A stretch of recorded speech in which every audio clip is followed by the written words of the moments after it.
Astronomie, astrophysique, cosmologie, astroparticules. Ça se passe là-haut, par Eric Simon.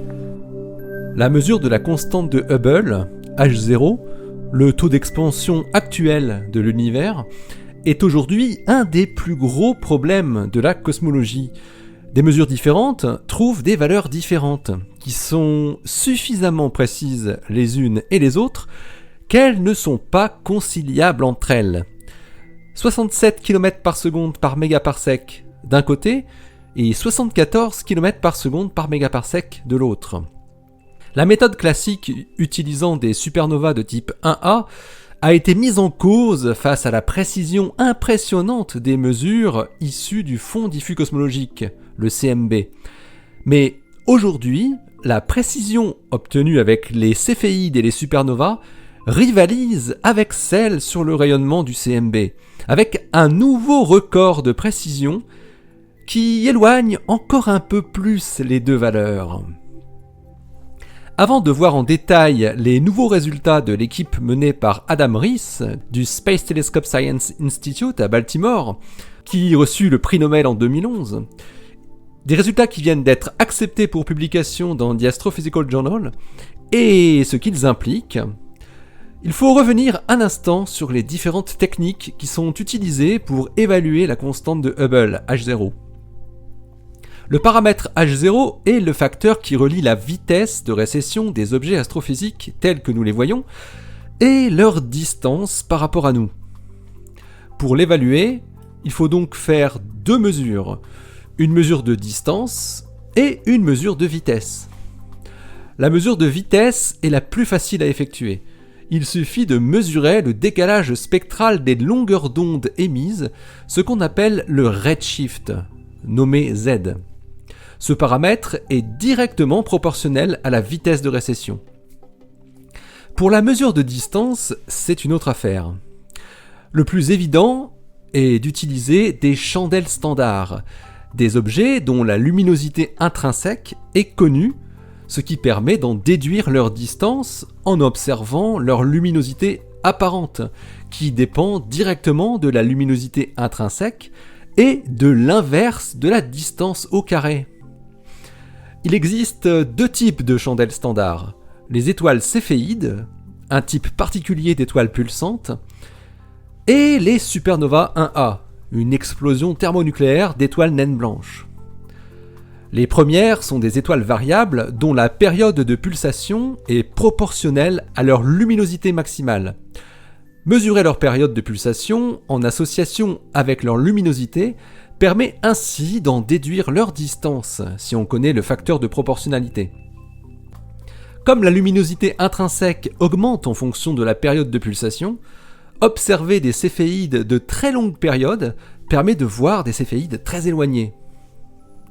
Les secondes sont des explosions qui ont lieu lorsque l'étoile naine blanche voit sa masse dépasser sa limite de stabilité, la limite de Chandrasekhar, qui est de 1,44 masses solaires. Le maximum d'intensité de leur courbe de luminosité est quasi toujours le même, ce qui permet, à partir du suivi de la luminosité de ces supernovas, d'en déduire là aussi leur distance. Les supernovas étant extrêmement plus brillantes que des étoiles normales, elles peuvent être observées dans des galaxies très lointaines, à plusieurs milliards d'années-lumière de distance. La méthode classique employée par les astrophysiciens pour évaluer des distances repose sur les deux types de chandelles standards. On utilise un premier type de chandelle, les céphéides, pour calibrer le second type, les supernovas 1A. Mais les céphéides doivent elles aussi être calibrées par un autre moyen pour déterminer le facteur de proportionnalité entre période et luminosité. Ce premier calibrage est obtenu par les mesures de distance les plus simples qui existent, des mesures de parallaxe, c'est-à-dire le mouvement angulaire apparent des étoiles dans le ciel qui est produit par le mouvement de la Terre à 6 mois d'intervalle. La distance d'étoiles céphéides proches est donc déterminée à la fois par la mesure de parallaxe et par leur période de pulsation, ce qui permet de les calibrer.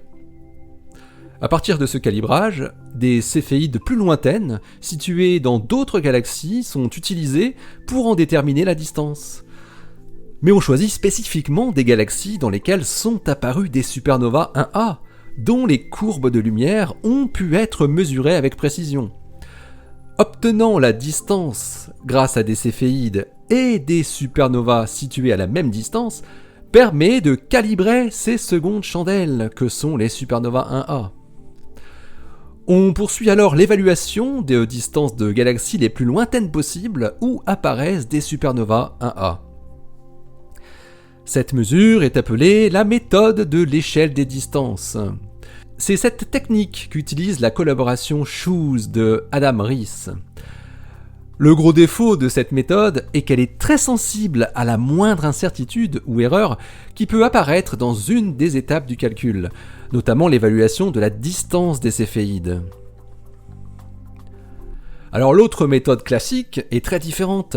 Elle ne consiste plus à mesurer une distance et une vitesse, mais à simplement analyser le contenu du fond diffus cosmologique, le CMB, et plus précisément comment se répartissent les minuscules fluctuations de température du rayonnement correspondant à des fluctuations de densité du plasma de l'univers primordial.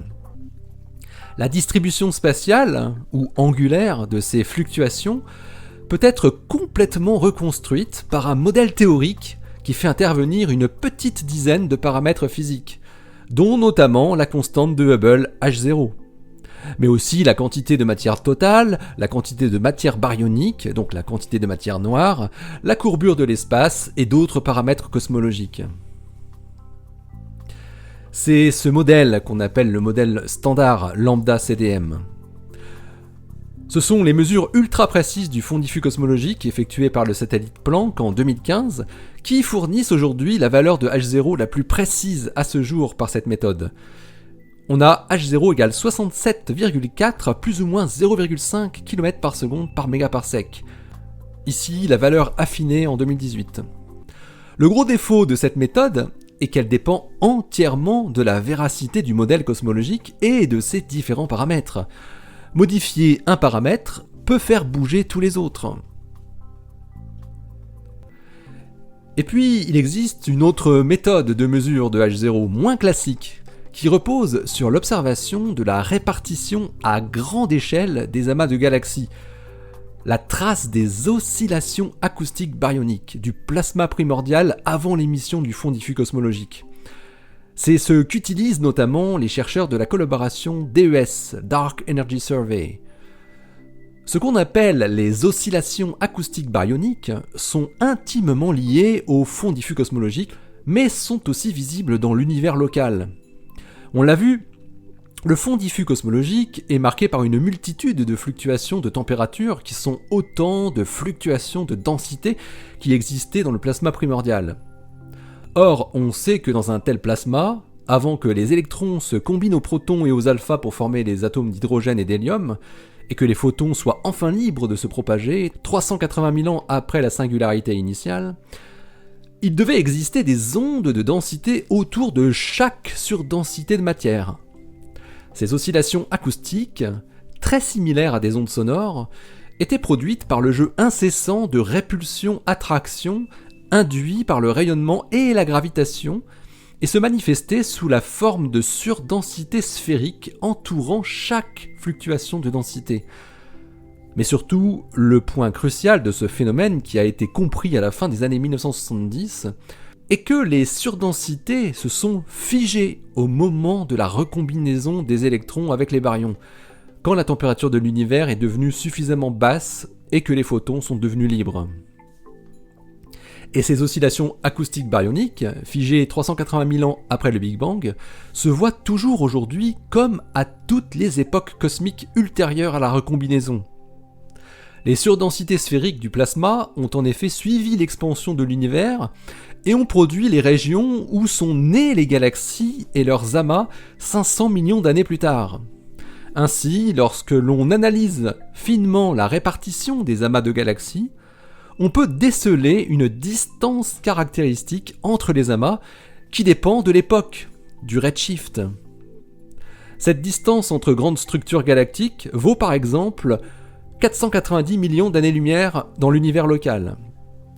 C'est cette distance caractéristique que mesurent les astrophysiciens de la collaboration DES et qu'ils ont exploité l'année dernière pour calibrer quelques centaines de supernovas de type 1A. Connaissant la longueur caractéristique que doivent avoir les traces des oscillations acoustiques baryoniques pour un redshift donné, on peut évaluer la distance correspondante en observant l'étendue angulaire de cette longueur caractéristique entre grandes structures galactiques. Il n'y a plus qu'à travailler sur des galaxies où sont apparus et ont été suivis des supernovas de type 1A pour arriver à un calibrage en distance des supernovas 1A. Eh bien, la meilleure valeur de H0 obtenue par cette méthode, dite de l'échelle de distance inversée, est H0 égale 67,77 plus ou moins 1,3 km par seconde par mégaparsec. Cette méthode possède l'inconvénient de dépendre de l'univers primordial et donc du modèle cosmologique. Et il existe aussi un autre type de mesure de H0, complètement indépendant à la fois des échelles de distance et du modèle cosmologique. La collaboration HOLICO utilise par exemple l'effet de lentilles gravitationnelles forts produisant des dédoublements d'objets très lointains, dont les trajets lumineux parcourent différentes distances. L'analyse du temps d'arrivée et des caractéristiques de décalage spectral des différentes images fantômes du même objet, qui sont produites par une grosse masse en avant-plan, une galaxie ou un amas de galaxies, permet de déterminer la constante de Hubble. Et HOLICO obtient systématiquement des valeurs de H0 supérieures à 71,5 km par seconde par mégaparsec, avec une incertitude d'environ plus ou moins 3 km par seconde par mégaparsec. Ils obtiennent par exemple une valeur de 71,9 plus ou moins 2,7 km par seconde par mégaparsec avec le quasar quadruplement multiplié HE 0435 1223. Les résultats obtenus à l'aide des céphéides et des supernovas 1A, qui sont inconsistants avec les résultats de Planck et du modèle standard, ont souvent été mis en doute, tant ces mesures sont délicates à mener.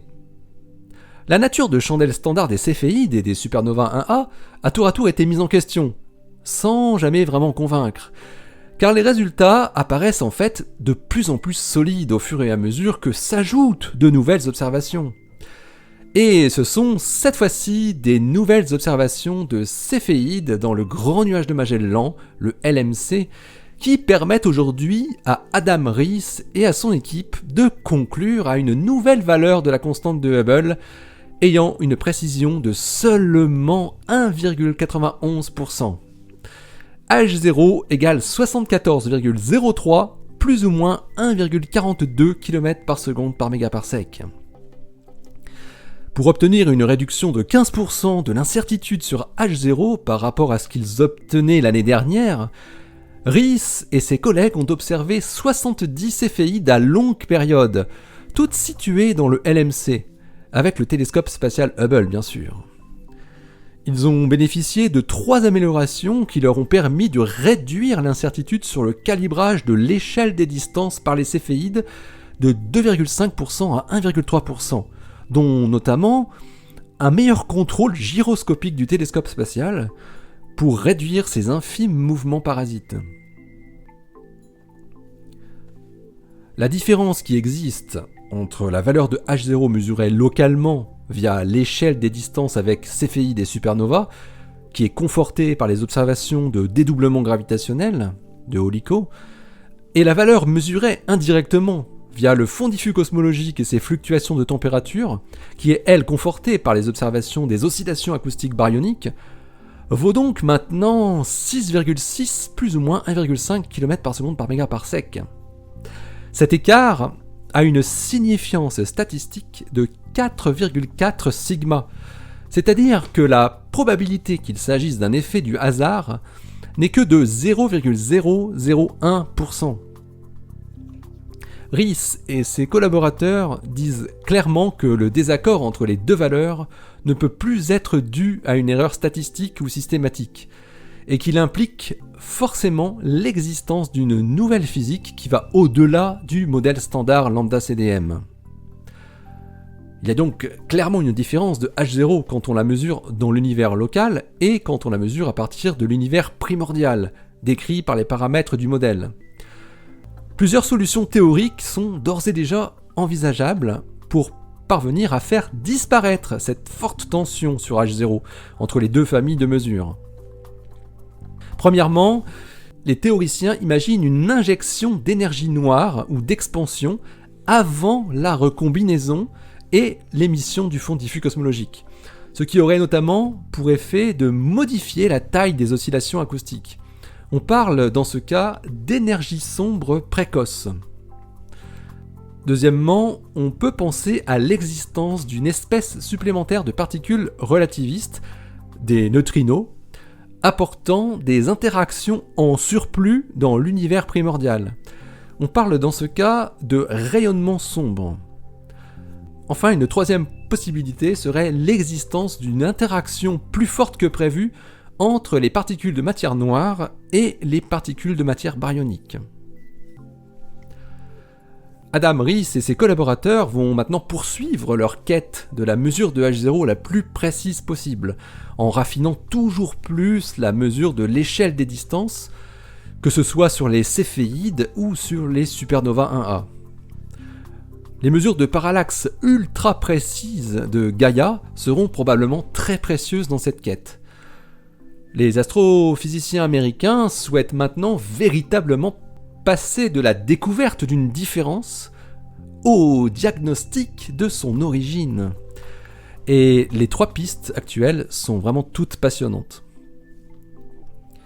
Et les perspectives de nouvelles mesures indépendantes viennent de s'ouvrir davantage, encore, grâce aux détections d'ondes gravitationnelles, qui vont pouvoir être utilisées elles aussi comme des chandelles standards. Une première mesure de ce type, sur GW 170814, a très récemment fourni une valeur de H0 égale à 75 km par seconde par mégaparsec. Mais encore avec une incertitude énorme de plus 40 et moins 32 km par seconde par mégaparsec. L'article relatant cette mesure est paru hier. Et en fait, il montre que la méthode fonctionne.